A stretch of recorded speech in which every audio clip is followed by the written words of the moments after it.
गजाननं भूतगणाधिसेवितं कपितजम्बूफलचारुभक्षणं उमाशतं शोकविनाशकारकं नमामि विघ्नेश्वरपादपङ्कजं। गुरुगणेश जी महाराज की जय। बड़ी एकादशी महात्म्य की जय। मंगलम भगवान विष्णु मंगलम गणभुजा मंगलम पुंडरीकाक्षाय मंगलाय यत्नो हरि।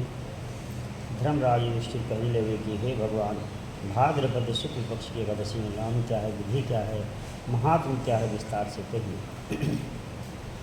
श्री कृष्ण भगवान कहने लगे, हे राजन, पूर्ण जगत और सभी पापों को नष्ट करने वाली उत्तम वामन एकादशी का नाम महात्म्य तुमसे मैं कहता हूँ।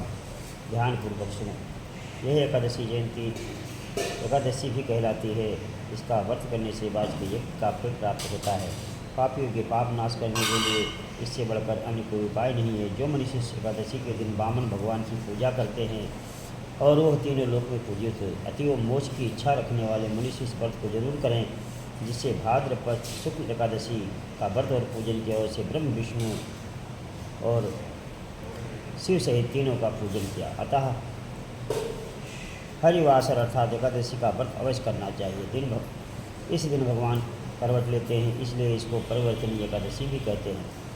भगवान के ये वचन सुनकर युधिष्ठिर बोले, भगवान, मुझे अति संदेह हो रहा है कि आप किस प्रकार सोते हैं और करवट लेते हैं, तब किस तरह राजा बलि को बांधा और वामन रूप रखकर क्या क्या लीलाएं की, चातुर्मास के व्रत की क्या विधि है तथा आपके शयन करने पर मनुष्य क्या कर्तव्य है, सो आप विस्तार से पूर्वक मुझे कहिए। श्री कृष्ण कहने लगे कि हे राजन, अब आप सभी पापों को नष्ट करने वाली कथा को ध्यानपूर्वक सुने। त्रेता युग में बलि नामक एक दैत्य मेरा परम ही भक्त था, अत्यंत दानी, सत्यवादी था, ब्राह्मणों को प्रेम करने वाला। श्रीमन्नारायण नारायण नारायण श्रीमन्नारायण नारायण नारायण श्रीमन्नारायण नारायण नारायण विष्णु नारायण नारायण नारायण। अत्यंत दानी और सत्यवादी था, ब्रह्म को सेवक था। यज्ञ के प्रभाव से उसने इंद्रादि देवताओं को भी जीत लिया। तब देवर्षि सहित इंद्र आदि सभी देवता भगवान के समीप जाकर वेद उन द्वारा भगवान का पूजन और स्तुति करने लगे। अंत में भगवान ने वामन रूप धारण कर अवतार लिया और अपने तेजस्वी रूप से राजा बलि को जीत लिया। इतनी बातें सुनकर राजा युधिष्ठिर बोले, हे जनार्दन, आपने वामन रूप धारण करके उन महाबली दैत्य को किस प्रकार जीता।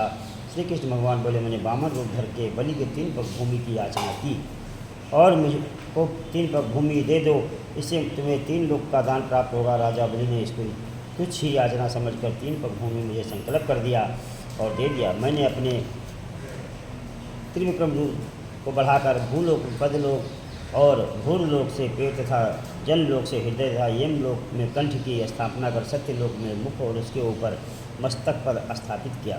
सूर्य, चंद्रमा आदि सत्य उपग्रह, योग, नक्षत्र, इत्यादि देवता जो भी हैं, शेष आदि सब नागगणों से विविध प्रकार से वेद को से प्रार्थना की। तब मैंने राजा बलि को हाथ पकड़कर कहा, हे राजन, एक पद से पृथ्वी, दूसरे से स्वर्गलोक और पूर्ण हो गया, अब तीसरा पर मैं कहाँ रखूँ। तब बलि ने कहा, सिर झुका लिया और मैंने अपना पैर उसके मस्तक पर रख दिया, इससे मेरा वो भक्त पाताल को चला गया। फिर उसकी विनती और नम्रता देखकर मैंने कहा, हे बलि, मैं सदैव तुम्हारे निकट ही रहूँगा। विरोचन के पुत्र बलि के कहने पर वहाँ पर भाद्रपद शुक्ल परिवर्तनीय एकादशी के दिन बलि के आश्रम पर मेरी मूर्ति स्थापित हुई और दूसरे क्षीर सागर में शेषनाग की पीठ पर हुई।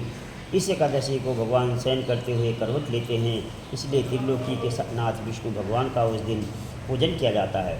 उसके तांबा, चांदी, चावल और दही का दान उचित है। रात्रि को जागरण अवश्य करना चाहिए। जो इस प्रकार व्रत करते हैं वो सभी पापों से मुक्त होकर स्वर्गलोक को जाते हैं। उनको चंद्रमा के समान निर्मल और यह संसार में फैलता है। जो पापों को नष्ट करने वालों ये कथा है, इसको जो सुनता है और सुनाता है वो सभी प्रकार के पापों से मुक्त हो जाता है और 1000 अश्वमेघ यज्ञ का फल पाता है।